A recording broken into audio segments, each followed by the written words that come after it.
This channel does not promote any violent, harmful, or illegal activities. All content provided by this channel is meant for an educational purpose only. এতদিন ধরে আরজিকর কাণ্ড যতদিন ধরে চলছে আপনারা জানেন যে স্বাস্থ্য ক্ষেত্রে এই থ্রেট কালচারের কেমন রমরমা চলেছে। আজ প্রেস কর্নারে আপনাদের দেখাবো শুধু স্বাস্থ্য ক্ষেত্র নয়, এই রাজ্যের শিক্ষা ক্ষেত্রেও এই থ্রেট কালচারের রমরমা। মাসকট স্পিন কন্ট্রোল ল্যাবের পরীক্ষায় এটি প্রমাণিত। কেয়াসেট আলোপেক্স পেন্টা অ্যাক্টিভ নতুন চুল গজাতে সাহায্য করে, চুল পড়া বন্ধ করে। Keya Seth alopex penta active 10 hair fall প্রবলেমের একমাত্র সলিউশন। যোগেশ চন্দ্র কলেজ, সেই কলেজে তৃণমূল ছাত্র পরিষদের দৌরাত্মে খোদ কলেজের প্রিন্সিপালই অতিষ্ঠ হয়ে উঠেছেন। যোগেশ চন্দ্র কলেজে বহিরাগত টিএমসিপি নেতার দাদাগিরির অভিযোগ। দাদাগিরি কেমন? টিএমসিপির পতাকা ব্যানার দিয়ে কলেজের সিসিটিভিগুলোকে ঢেকে ফেলা হচ্ছে। একাধিক পড়ুয়ার বিরুদ্ধে র্যাগিংয়ের অভিযোগ এবং সেই অভিযোগ লিখিতভাবে দায়ের করা হচ্ছে ইউজিসিতে।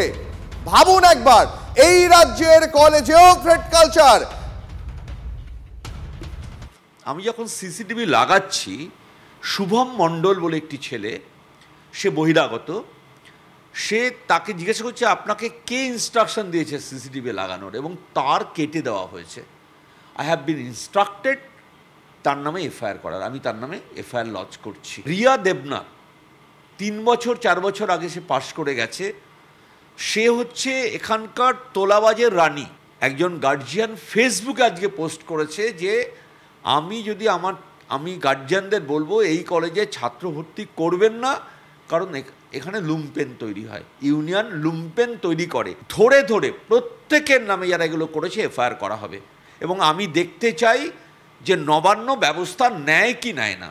যে কমপ্লেন ইউজিসির কাছে করা হয়েছে তাতে আরজিকর রেফারেন্স দেওয়া হয়েছে যে ইট may be RG Kar in future. রাত্রি 8টা পর্যন্ত কেউ থাকে না, অন্ধকার, ইউনিয়ন রুম খোলা থাকে, বহিরাগতদের অবাধ বিচরণ ক্ষেত্র। এর দায়িত্ব কে নেবে? এর দায়িত্ব কলেজের অধ্যক্ষের নয়। এখানে সিন্ডিকেটের মিটিং হয়, আমার কাছে খবর আছে স্পেসিফিক, ইনার পার্টিতে এটা তোলা হয়েছে। সিন্ডিকেটের মিটিং এই কলেজে বসে হয় ইউনিয়ন রুমে।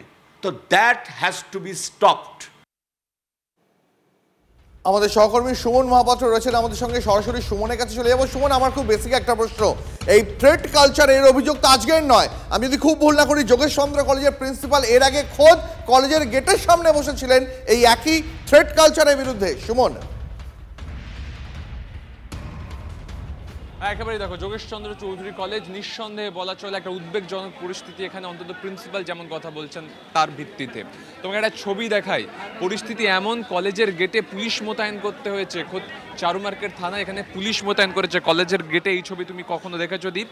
পুলিশ মোতায়েন করা হয়েছে, একজন উর্দিধারী পুলিশ এখানে রয়েছেন।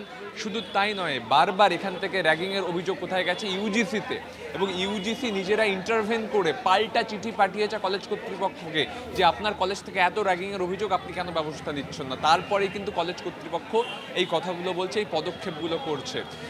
যে কথা উঠে আসছে তা বিস্ফোরক বলা চলে।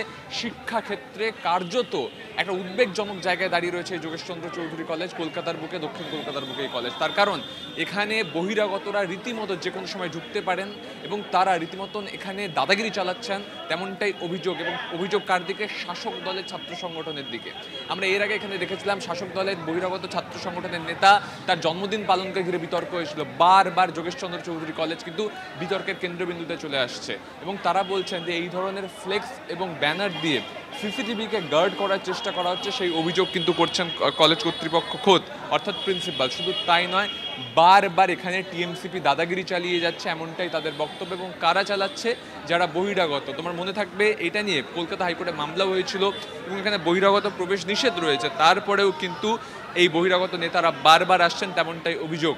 শুধু তাই নয়, এখানে সিন্ডিকেটের বৈঠক হয়, তোলাবাজের সিন্ডিকেটের বৈঠক হয়, এমন দাবি খোদ ক্যামেরার সামনে করছেন প্রিন্সিপাল। তাহলে বুঝতে হবে কলেজটা কিসের উপর দাঁড়িয়ে রয়েছে এবং কলেজের সার্বিক পরিস্থিতি কি, যদি প্রিন্সিপালের সব কথা সত্যি হয়। দীপ, সত্যি সুমন, যে ছবি তুমি দেখালে এই ছবি উদ্বেগের, কারণ এই রাজ্যে স্বাস্থ্যক্ষেত্রের পর এবার শিক্ষাক্ষেত্রেও এই একই থ্রেট কালচারের অভিযোগ উঠছে। এবার দেখা যাক এই থ্রেট কালচারের পরিসমাপ্তি কোথায় গিয়ে ঘটে। আপাতত তোমাকে অনেক ধন্যবাদ সুমন।